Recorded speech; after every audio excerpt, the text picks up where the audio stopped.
Okay, let's dive into a really cool tool for KDP authors, the GabaritKDP Tracker. So you know how it is. Digging through all those KDP reports can be a total drag. Well, this tracker puts everything you need onto one simple, clean dashboard. And get this, setting it up is super easy. It's just 4 quick steps.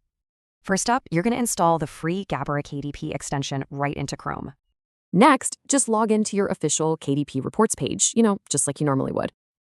Now you'll see a new icon. All you do is click it and then hit synchronize. And for the final step, just pop back over to the dashboard and click refresh. And boom, just like that, your personal KDP sales dashboard is live and ready. You get to see your total royalties earned across every single marketplace all at once. It also gives you a nice, clean total for all the books you've sold. And hey, for KDP Select authors, it even tracks your total pages read.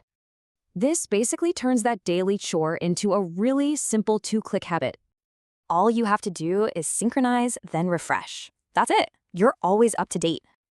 So now that tracking is this easy, what are the first numbers you're going to watch?